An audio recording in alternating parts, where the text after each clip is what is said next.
샬롬 김윤규 목사입니다. 오늘 이 시간에는 신명기 5장 8절에서 10절의 말씀을 근거해서 하나님의 거룩하심을 믿으라 라는 제목을 가지고 함께 하나님의 말씀을 생각해 보겠습니다. 우리는 신명기 5장 6절에서 21절의 말씀에 기록되어져 있는 10계명의 내용을 생각을 해보고 있습니다.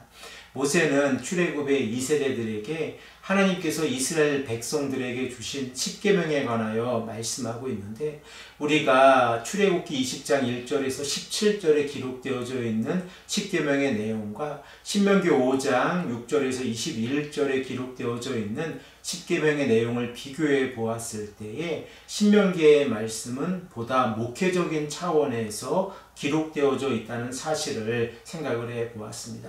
그러면 오늘 본문 말씀에 기록되어져 있는 10계명의 2계명의 말씀을 우리가 한 목소리로 읽겠습니다. 너는 자기를 위하여 새긴 우상을 만들지 말고 위로 하늘에 있는 것이나 아래로 땅에 있는 것이나 땅 및 물속에 있는 것에 어떤 형상도 만들지 말며 그것들에게 절하지 말며 그것들을 섬기지 말라.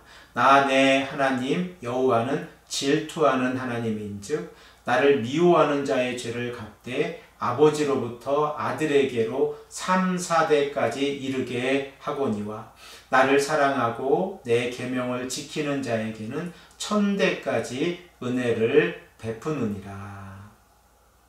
10계명의 제2계명의 가장 중요한 특징은 하나님의 형상을 세상의 그 어떠한 모양으로도 만들지 말라는 것입니다. 하나님께서는 하늘에 있는 것이나 땅에 있는 것이나 땅 밑에 있는 그 어떠한 형상으로도 하나님의 형상을 만들면 안 된다고 이스라엘 백성들에게 말씀하고 있습니다. 우리가 10계명의 제1계명과 2계명을 비교해서 생각을 해보면 첫 번째 계명의 내용은 이스라엘 백성들이 누구를 경배해야 하는지에 관한 정의가 내려져 있습니다. 그리고 두 번째 계명의 내용은 어떻게 하나님을 경배할지에 관하여 말씀하고 있는 것입니다. 오직 여호와 하나님을 경배하는 자들이 우상을 섬기지 아니하고 하나님의 거룩하심 앞에서 하나님을 어떻게 경배해야 할지 모세는 이스라엘 백성들에게 다시 한번 10계명의 내용을 통하여 강조하고 있습니다. 우리들은 신명기 4장 15절에서 24절의 말씀을 통하여 하나님께서 이스라엘 백성들에게 말씀하시는 내용, 곧 우상을 섬기지 말라라고 하는 그 내용을 생각해 보았습니다. 이 내용 가운데에서 가장 중요한 이유를 우리가 생각을 해보면 이스라엘 백성들이 우상을 섬기지 않는 것은 언약의 하나님을 잊어버리지 않는 행동이라고 하는 사실입니다. 우리 다 함께 신명기 4장 23절의 말씀을 다시 한번 읽겠습니다. 너희는 스스로 삼가 너희 하나님 여호와께서 너희와 세우신 언약을 잊지 말고 내 하나님 여호와께서 금하신 어떤 형상의 우상도 조각하지 말라. 고대 근동의 사회 가운데에서 짐승이나 벌레의 형상으로 우상을 만드는 것이 일반화되어져 있었는데 이스라엘 백성들에게 하나님께서 10계명의 제2계명을 허락해 주시면서 우상을 섬기지 말라라고 말씀하셨을 때 이 내용은 이스라엘 백성들에게 획기적으로 다가왔을 것입니다. 그러나 하나님께서 이스라엘 백성들에게 10계명의 두 번째 계명을 허락해 주신 이유는 하나님의 형성을 눈에 보이는 그 어떠한 모양으로도 만들 수 없다고 하는 사실입니다. 그러므로 우리가 10계명의 제2계명을 통하여 깨닫는 것은 하나님의 거룩하심입니다. 하나님의 거룩하심 앞에서 하나님께서 이스라엘 백성들에게 명령하신 세 가지 내용은 무엇입니까? 첫 번째는 우상을 만들지 말고, 두 번째는 우상에게 절하지 말고, 세 번째는 우상을 섬기지 말라라고 하는 내용입니다. 이 내용을 이스라엘 백성들이 들었을 때에 그들은 애굽에서 자신들이 어떻게 우상을 섬겼는지에 관하여 다시 한번 생각해 보았을 것입니다.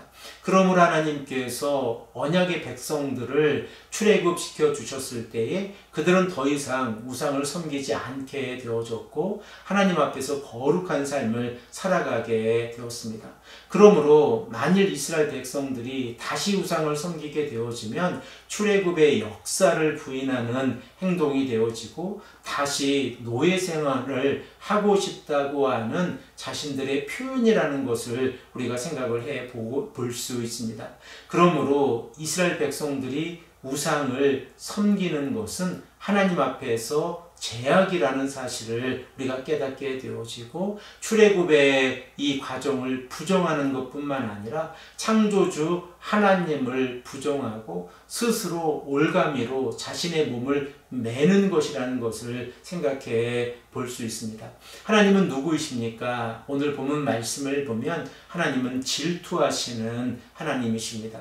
그러므로 이스라엘 백성들이 우상을 섬기게 되어지면 그 자체가 하나님을 미워하는 행동이고 이러한 행동은 하나님의 질투를 불러일으킨다고 하는 사실입니다. 그러므로 우리는 우상숭배의 결과가 얼마나 참혹한지에 관하여 생각해 볼 수 있습니다. 하나님께서는 본문 9절의 말씀에서 만일 이스라엘 백성들이 우상을 섬기면 3, 4대까지 하나님의 심판이 이르게 된다라고 말씀하면서 동시에 우상을 섬기지 아니하면 하나님께서 1000대까지 은혜를 베풀어 주시겠다라고 약속하고 계십니다. 이 내용은 단순히 우리가 문자적으로 해석하는 것이 아니라 하나님의 심판과 하나님의 은혜가 얼마나 큰 차이가 있는지에 관하여 생각해 보게 되어지고 더 나아가서 이스라엘 백성들에게 하나님의 은혜를 강조하고 계시다는 사실을 깨닫게 되어집니다. 사랑하는 성도 여러분, 우리들은 어떠합니까? 우리가 이 땅을 살아가면서 하나님을 경배하고 하나님을 섬기며 나아가야 하는데 이 땅의 물질과 이 땅에서 누리는 권력과 그리고 여러 가지 모양새로 나타나는 우상을 섬기고 있지는 않습니까? 우리가 하나님 앞에서 거룩한 삶을 살아가는 것은 우상을 섬기지 않는 삶입니다. 그리고 이러한 삶이 하나님 앞에서 사랑을 받는 삶이라는 것을 다시 한번 깨닫고 이 아침에도 우리가 하나님 앞에서 간절히 기도하기를 소망합니다.